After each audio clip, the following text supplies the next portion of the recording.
My name's Mark Zimmerman. I was a dear friend of Michael's. We met in 1980 and did Brigadoon together on Broadway. That's how we introduced ourselves to each other. First of all, I want to welcome all of you on behalf of his sister, Pat Jones, who unfortunately couldn't be here today. She lives in West Virginia and wasn't capable of getting up here, so she says thank you. I was in North Carolina, in Nashville, when Michael passed, and I was with his dear friends, our dear friends, the Stockles, and we went to a bar and raised a glass and a toast to Michael, and Bob Stockel said, to the biggest curmudgeon in the world who had the biggest heart in the world.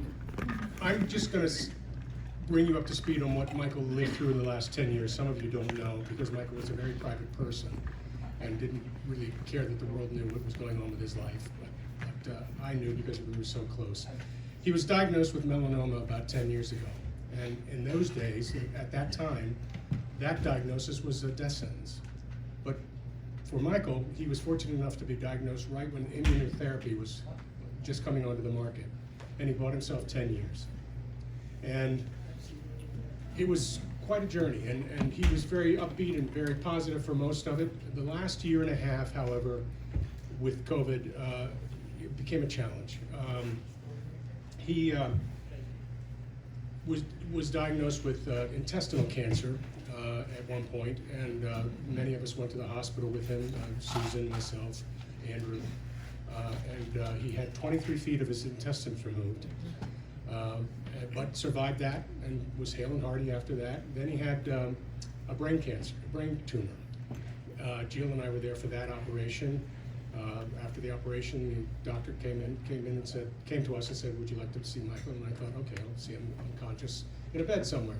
No, he's sitting up, says, "Did you like that knife I gave you to Jill for Christmas?" So he just it was like nothing had happened.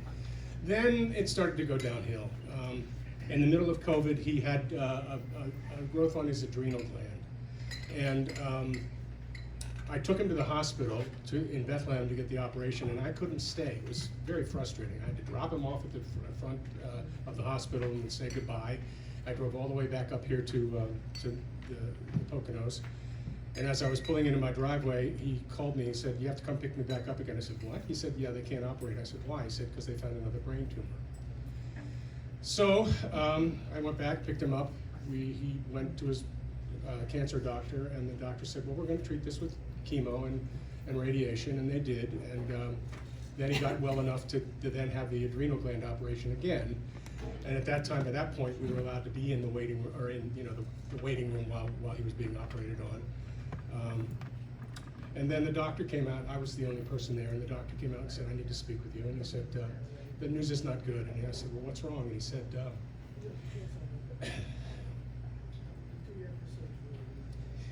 Michael was bleeding very badly when we cut into him. We had to give him 2 units of blood.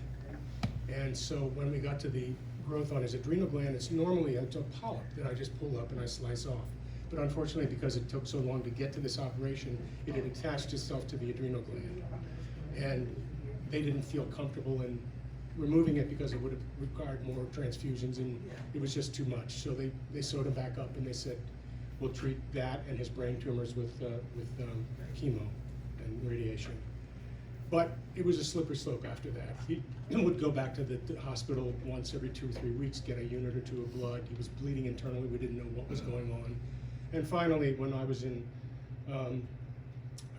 on vacation, I got a call from Andrew saying, "I just wanted you to know that Michael fell 3 times last night.